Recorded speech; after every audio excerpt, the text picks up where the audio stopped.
দেশ ভাগ করতে দেব না, বাংলার উন্নয়ন থামবে না, বারুইপুরে মুখ্যমন্ত্রীর হুঁশিয়ারি।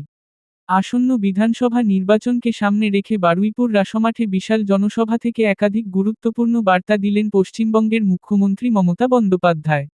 বারুইপুর পশ্চিমের প্রার্থী বিমান ব্যানার্জি এবং বারুইপুর পূর্বের প্রার্থী বিভাস সর্দার এর সমর্থনে এই সভায় বক্তব্য রাখতে গিয়ে তিনি সরাসরি বিরোধীদের আক্রমণ করেন। মুখ্যমন্ত্রী বলেন, দেশ ভাগ করতে দেব না। বাংলার মাটি দখল করার চেষ্টা হলে তার জবাব দেওয়া হবে। তিনি দাবি করেন, তার সরকারের একাধিক জনকল্যাণমূলক প্রকল্প ইতিমধ্যেই মানুষের কাছে পৌঁছে গেছে। বলেছিলাম লক্ষ্মীর ভাণ্ডার দেব, দিয়েছি, চাকরি দেব, দিয়েছি। আমাদের সরকার মানুষের জন্য কাজ করে, বলেন তিনি। তিনি আরও জানান, লক্ষ্মীর ভাণ্ডার প্রকল্প আজীবন চালু রাখা হবে এবং দুয়ারে স্বাস্থ্য সহ একাধিক পরিষেবা আরও জোরদার করা হবে। কৃষকদের বিদ্যুতের বিল কমানো হয়েছে বলেও উল্লেখ করেন তিনি। পাশাপাশি তিনি বলেন, আমাদের সরকারের 105টি স্কিম রয়েছে, সাধারণ মানুষের সুবিধার জন্যই এগুলো করা হয়েছে। গ্রামাঞ্চলের উন্নয়নের কথাও তুলে ধরে মুখ্যমন্ত্রী বলেন, যাদের কাঁচা বাড়ি আছে, তাদের পাকা বাড়ি করে দেওয়া হবে। তিনি দাবি করেন, বাংলাতেই একমাত্র বিভিন্ন ধরনের পেনশন পরিষেবা চালু রয়েছে। সভা থেকে ভোটারদের উদ্দেশ্যে সতর্ক বার্তাও দেন তিনি। বলেন, ভুলেও কোনো প্রলোভনে পড়বেন না। কেউ যদি 3000 টাকার নাম করে প্রতারণা করতে চায়, বিশ্বাস করবেন না। পাশাপাশি ইভিএম পরীক্ষা করে ভোট দেওয়ারও আহ্বান জানান তিনি। বিরোধী দলকে আক্রমণ করে তিনি স্পষ্ট বলেন, বিজেপিকে একটিও ভোট দেবেন না, নির্দল প্রার্থীদেরও নয়। কর্মী সমর্থকদের উদ্দেশ্যে তার বার্তা, বীরের মতো লড়াই করুন, মানুষের জন্য কাজ চালিয়ে যান। মাইক ঠিক করো। শ্রদ্ধেয় বিমানদা,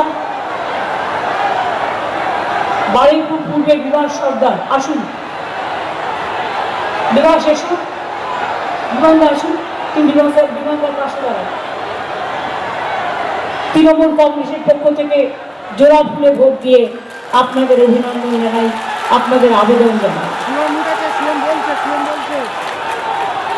আমার এখানে গৌতম, শ্যামসুন্দর বাবু, শক্তি অনেক পুরনো জয়ন্ত ভদ্র, কানন দাস, সুভাষ রায়চৌধুরী এবং আমার খুব প্রিয় শাওনি এখানে আছে, রফিকুল আছে, সবাই আছে। কিন্তু আমার আজকে সময় কম, প্রায় দৌড়চ্ছি। আর এত গরম, লু বইছে, তার মধ্যে আমাকে অনেক দূর থেকে আসতে হচ্ছে, একটার পর একটা মিটিং করে। আমার পক্ষে এতটা করে সম্ভব হচ্ছে না। আমি 1 মাস ধরে করছি, তাই আমার বলবার অনেক থাকলেও হয়তো সময় কম, কারণ আমাকে আরো অনেকগুলো প্রোগ্রাম আজকেই করতে হবে, রেগুলার করছি। বারুইপুরের মাটি আপনারা জানেন, আমি যেদিন প্রথম যাদবপুরে সাংসদ হয়েছিলাম, আপনার মানে দুহাত তুলে আশীর্বাদ করেছিলেন, শুভকামনা জানিয়েছিলেন, শুভেচ্ছা জানিয়েছিলেন, দোয়া দিয়েছিলেন। আপনাদের কাছে আমি অত্যন্ত কৃতজ্ঞ। আপনারা আমার প্রণম্য মানুষ। আপনাদের কাছে আমার অনুরোধ করার কিছু নেই, আমার থেকে বেশি আপনারা ভালো বুঝেন। আমি শুধু একটা কথাই বলবো, মোদী সাহেবের পতন শুরু হয়েছে কাল দিল্লি থেকে। এটা মহিলা বিল নয়। মহিলা বিলের জন্য আমি 98 সাল থেকে লড়াই করছি। গদি মিডিয়াকে দিয়ে মিথ্যে কথা বলেছে।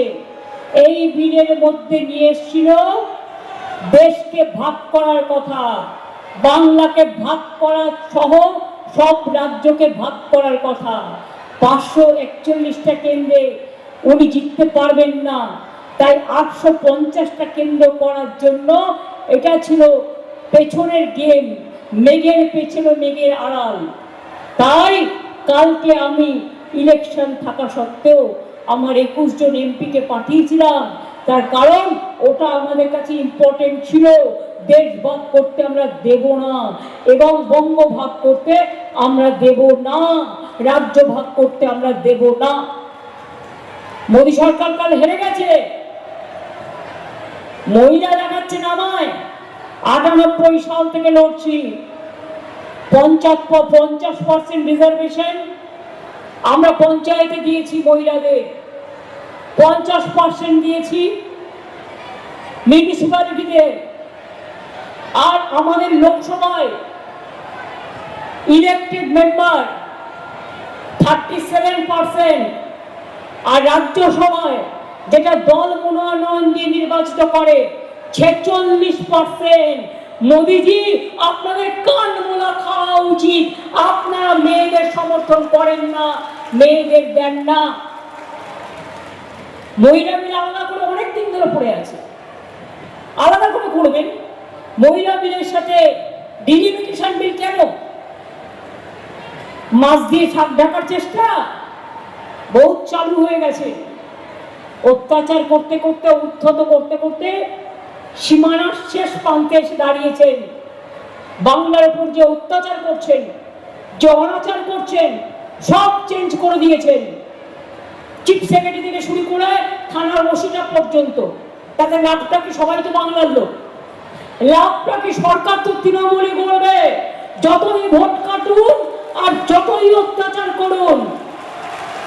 আর বিজেপি পরিবার দেখে দেখে পাঠিয়েছেন নির্বাচন যারা করবে তাদের, তারা পুলিশদের চমকাচ্ছে, ডিএমদের ধমকাচ্ছে, বিডিওদের ধমকাচ্ছে। আইএসদেরও একটা সম্মান আছে, আইপিএসদেরও একটা সম্মান আছে। যারা পুলিশের পোশাক করে কাজ করে তাদেরও একটা সম্মান আছে।